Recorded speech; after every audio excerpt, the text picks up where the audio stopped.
Okay, this video is called Why I Am the Modern Aristotle. By the way, this background is the School of Athens, and that right there is Aristotle pointing down to the ground to be practical. He was a biologist primarily, as well as a scientist and a scholar of many things. This is Plato pointing up to the perfect forms in the sky. He was a bit of a mystic, okay? And these, of course, are all the great Greek scientists and artists and philosophers in the background. There's Socrates, by the way, talking to Alcibiades and a couple other scholars there. Raphael's in the background there. He painted this. This is, of course, in the Stanza Signatura in the Vatican. Okay, so what does this talk about? I'm going to show you here. Actually, I got to just get out of the way. I want to show you the first slide here. The first slide is, I got to move this background here, is Aristotle. Aristotle had his own school, his Lyceum, and he had lots of students. They all wanted to be taught by Aristotle. He was more of a Macedonian than an Athenian, and he had a unique perspective compared to Plato and Socrates. He had a school where they would walk around. They called it the peripatetic school, for walking around while they talked. And I love to walk around and talk. Most of the time I'm seated in an office, but I do like walking and talking when I get the chance with students. And I like having the young students. They want to learn, so it's nice having them. Here's another thing of Aristotle teaching, okay, in the ancient Greeks. The beautiful buildings there, like the Parthenon and the Acropolis and whatnot. Okay, so where am I going with this? I'm going with this to make a point to you that there's been several men in history who've really done a lot to maintain high standards of scholarship in history and civilization itself. This is Cicero. He is the greatest of the Romans. Aristotle was the greatest philosopher who ever lived and the greatest of the Greeks. Cicero was the greatest of the Romans, and he spent a long time, studying Greek, translating books from Greek to Latin to keep some of those ancient books alive. So he was a big scholar of the ancient Greeks. Okay, and it's well worth your time to study Aristotle and to study Cicero. And these are just, I've gone through tons and tons of history books. I'll talk about this one in a moment, The Cave in the Light. It's the best history of philosophy book ever written. Bertrand Russell's okay. Will Durant is good. It's better than Bertrand Russell, but I've gone through all these great courses things, I like Dawn to Decadence by Jacques Barzun, the French guy, and I went through all this stuff, the Greek way, the Rome way. Edith Hamilton, I like her. She's very upbeat and positive. Rufus Fears, the greatest president. I've gone through tons and tons of books and history courses like this, just to give you a sampling of some of the background where all this is coming from. And this is the best philosophy history book written. This is the guy right here, Arthur Herman. He's one of my heroes. This book, The Cave in the Light's magnificent. He's a Scottish guy. The Scots are real smart.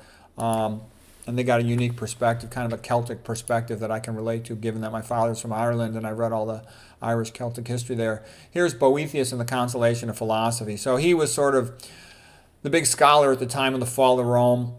And one of the barbarian kings bumped him off, but he did the best he could to sort of translate stuff from the ancient Greeks as well and to maintain civilization alive. You need books like Plutarch's Lives, like the Boethius and his work, to keep civilization alive. Because you don't understand, civilization's natural trend is to barbarism, to slavery, and the terrible behavior like a lot of the Roman emperors when the place was so corrupt. So here is St. Thomas Aquinas with his vision of Jesus Christo on the cross, and he said, I tried to keep the standards up, so to speak, and Jesus Christo said, you've done good, Thomas.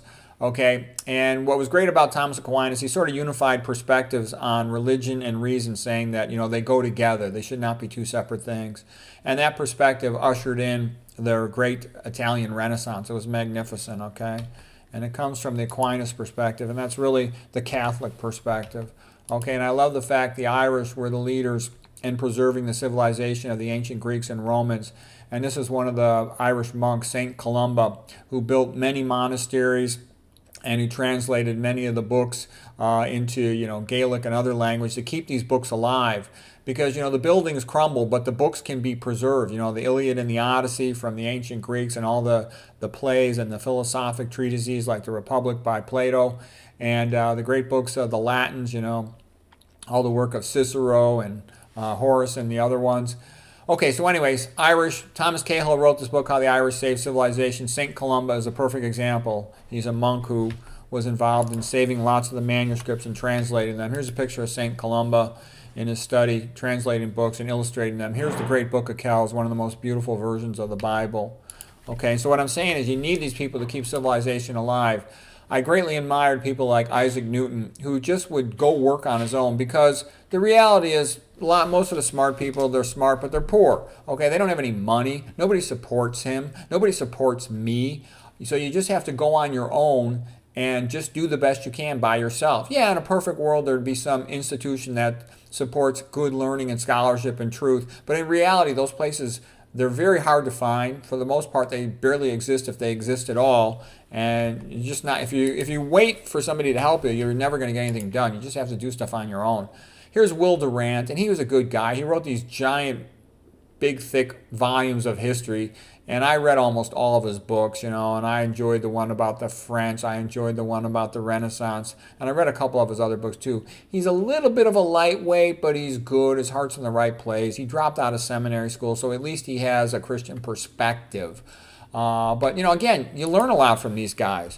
I went through the work of Arnold Toynbee. He's another historian who did some good things, and he wrote about how civilizations find themselves in a crisis. And right now, Western civilization is in a crisis, and it could all be lost. I'm worried about it because I see with people getting rid of the hard copy albums and CDs and DVDs and hard copy books. I don't like all this digitized stuff, digital books and ebooks. I think it's kind of BS. And what I see happening is I see the internet setting things up to delete Western civilization.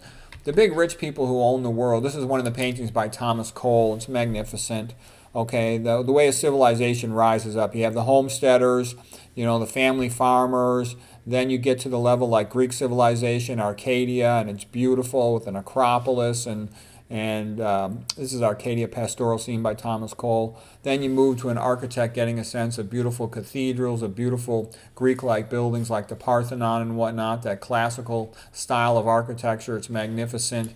And then the people are kind of living high and fancy, and it's good that they enjoy that, but they have to preserve it and maintain the education of the public, or otherwise they get into this type of stuff where they don't secure their you-know-whats down south, and there's chaos and mayhem, and the civilization collapses. And the United States has partially gone down this path, and it doesn't have to go that way. It's going that way largely because there's very rich, powerful people, and they want to get rid of Western civilization because they know Jesus Christus said, all men are equal in his eyes, and that what you do to the least of my brethren, you do unto me. And man is created in the image of God, Genesis 1:27. And if you don't have that, civilization will just turn into, whoever's the strongest will just do whatever the heck they want, which is going to be whoever's the richest. And that'll lead to the destruction of society. And I hope that doesn't happen. And they want to delete Christianity because Christianity and Western civilization, it says it's about individualism. It says every individual should be free and have the best, possible chance to lead a good life and try to do something useful, and I would like to see that continue. So I've done my best to try to preserve what is the great things of civilization. I wrote this big, giant book, Best Christian Art. All of my books are available at Amazon.com, summarizing all the best art. And I can also tell you, you can't expect college professors to do anything. College professors stink. They're close to worthless, most of them, because they just have given into modernism, and they're very conformist and narrow, and anything they do always stinks. They always try to, be comprehensive, whereas I focus on quality, not on being comprehensive. I want the best stuff. I only took the best paintings. If a college professor writes an art book, there's going to be a bunch of, cave line drawings, and there's going to be fat female fertility goddesses, and then they're going to pretend modern art's the same as real art. It's all BS. So anyways, the best Christian art, it's right here. I summarized all of it so it'll stay alive, I summarized all the great quotes of Western civilization from the great Greeks and Romans, kind of like Plutarch's Lives, in a sense that he wrote stories, which is, a wonderful thing. It's a magnificent book. But I tried to preserve what was best of it, and I do all these quotes. I'm going through them in alphabetical order to try to keep this alive so the young people learn something. Most young people, they don't know anything, and I try to help them. It's right here. You don't need to pay any college tuition. It's all for free. Okay, so the Holy Grail of Wisdom Quotes, I wrote that book for that reason.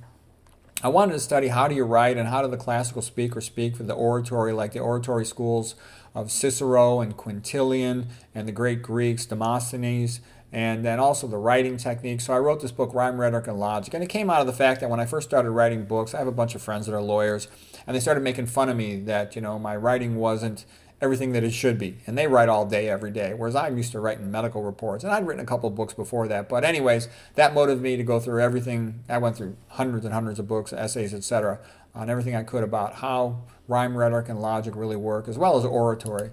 Here's a painting of the Sacred Heart of Jesus by Pompeo Battoni. It's a beautiful picture. My mother had a picture of that on the wall. So whenever I see that picture, it reminds me of my mother.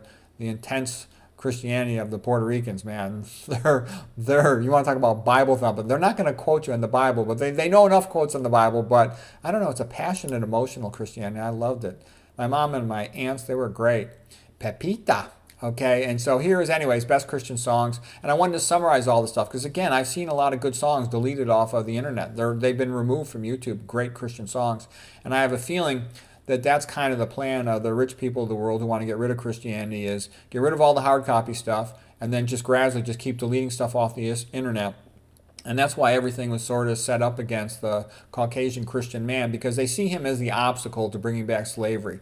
They think that all the other groups can either be paid off or taken care of in some way or another, but they see him as the obstacle, that he's the one who's going to speak up and try to maintain Christianity. So that's why they want to destroy him. That's just a fact. Okay, that's been in print for many, many decades. All right, so anyways, I preserved all this stuff and categorized it. I just have the listings of all the songs and their categories and the rankings of them. Well, I don't have them all ranked, but you can tell I only included the best stuff. And I would especially, highlight the things that were the best of the best so you could know them. So this is a way somebody can learn all this stuff real quick. I've gone through countless, 50,000 songs to collect all those. I summarize all the best stuff in health and nutrition. All the conventional textbooks are a joke. So this way, somebody who's serious about learning, you read the 50 books in here and you'll have a pretty good education on it. I've been working on that for decades. In the past, I wrote all these other things. I wrote these textbooks on imaging-guided surgery as translated into other languages. Here's me when I was coming out of my fat phase when I was in my 30s. I rewrote all the internal medicine textbooks. They're totally stupid. They're a joke. They're essentially fake. And I put the truth in about, all the common internal medicine stuff. Diabetes, coronary artery disease, obesity. In the medical reformation book, I've written books, rewriting all these basic things in medicine. Food, Mood, and IQ is the best book ever written on the brain by a factor of 10. There's nothing in the ballpark of it. I summarized the work of Dr. John McDougall, the greatest doctor who ever lived, because I want to become the greatest doctor, okay? And McDougall, man, he cured more patients than anybody ever lived, more than Kempner, okay? That's an amazing thing. I wrote a bunch of stuff on study skills, on how to raise children, because I learned from it, both from my success and from my mistakes. And I've written, over 20 books, and here's a bunch of the other ones. But those are the relevant ones that I just showed you. So anyways, I think I'm the modern Aristotle of the world. I'm doing it on purpose. I'm trying to save civilization, doing my part as best I can. And I'm pretty ignored, and I know hardly anybody knows what I'm doing, but I'm still going to do the best I can because I think Western civilization, it doesn't need to apologize. It's by far the best civilization that has ever existed on the planet. Christianity doesn't have to apologize. It's by far the best thing that's ever happened to mankind. It has produced almost all of the great art, over 99% of it, the best buildings, the cathedrals, the best sculptures. Look at Michelangelo, look at Bernini, look at the other ones. It's produced the best literature, the best novels. Almost all of them are Christian, other than Ayn Rand's Atlas Shrugged, which is in the top 20. All the other stuff that I can think of, every single one of them are Christian that I can think of. So anyways, for what it's worth, that's why I do what I do, and I hope civilization can be saved. I hope we don't descend back into barbarism and slavery and chaos.